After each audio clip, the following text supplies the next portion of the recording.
Shalom, and welcome to The Bible Comes to Life. Join us as we explore the stories of the Bible and experience them where they actually happen in the land of Israel. I am Omer Eshel. Today we will talk about an epic battle in the history of Israel and Western civilization. An event that is very close to my heart because it took place right in the area where I grew up. I'm talking about the battle recounted in 1 Samuel 28, the Battle of Gilboa. The chain of mountains of Gilboa are situated in a strategic part of northern Israel, right at the southern tip of the Jezreel Valley. The only place in northern Israel where you can cross from east to west with no physical obstacle. Let us turn to the Bible, 1 Samuel chapter 28.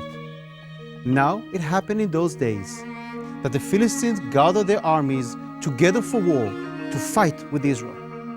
The Philistines gathered together and came and encamped at Shunem. So Saul gathered all Israel together and they encamped at Gilboa. As a side note, Shunem is the biblical city which is right next to my home, where I grew up, and I could see it from my back window. We continue.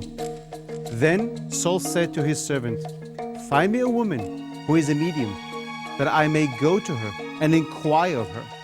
And his servant said to him, "In fact, there is a woman who is a medium at Endor." Endor is situated right across from the Gilboa Mountains.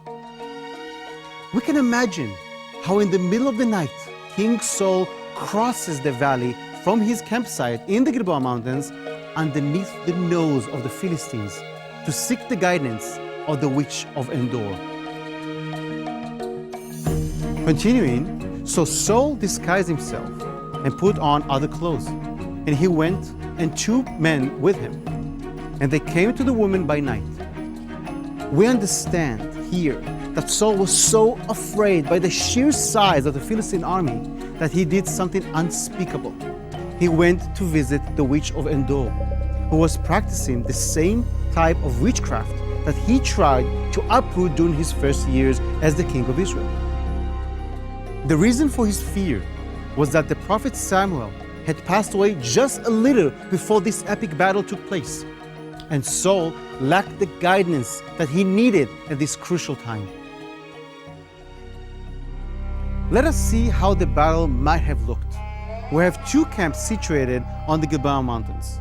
We have Israel on the west side of the mountain, and we have the Philistines who went across the valley in the middle of the night and up through Bet Shean on the east side of the mountain.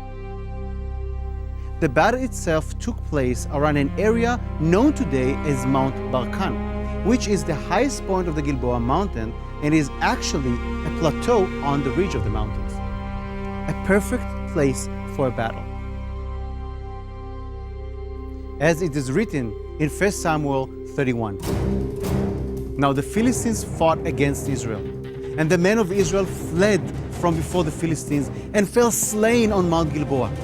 Then the Philistines followed hard after Saul and his sons, and the Philistines killed Jonathan, Abinadab, and Malchishua, Saul's sons. The battle became fierce against Saul. The archers hit him. He was severely wounded by the archers. Then Saul said to his armor-bearer, "Draw your sword and thrust me through with it, lest these uncircumcised men come and thrust me through and abuse me." But his armor-bearer would not, for he was greatly afraid. Therefore, Saul took a sword and fell on it. So it happened the next day, when the Philistines came to strip the slain, that they found Saul and his 3 sons fallen on Mount Gilboa. And they cut off his head and stripped off his armor, and sent word throughout the land of the Philistines to proclaim it in the temple of their idols and among the people. Then they put his armor in the temple of the Ashtoreth, and they fastened his body to the walls of Bet Shean. Let's consider the viewpoint of Saul. He was the first king of Israel. Before, it was just a group of tribes run by local judges. He was the first one to establish a kingdom in the ancient state of Israel. Now, he is seeing his fragile kingdom being destroyed by the Philistines.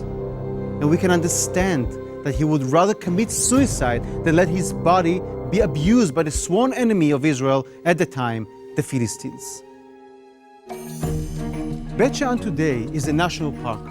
It is situated on the east side of Mount Gilboa, exactly as it describes in the good book.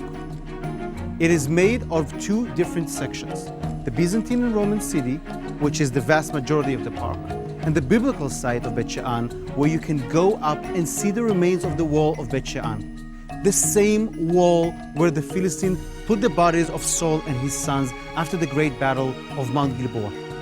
Today, when you visit Bet Shean, you can ascend the mount and have a magnificent view of the Byzantine and Roman city. And if you visit at night, you can see a magnificent light and sound show known as Nights of Shean. You imagine yourself as a resident of Yavesh Gilad, coming in the middle of the night to rescue the bodies of Saul and his sons in order to bury them in a proper manner. By using the Bible as your guide, you can go back in time and be a part of Saul's camp, be a part of David's camp, be a part of the ancient Israelites from the time of the kings and the prophets. Only in Israel where the Bible comes to life.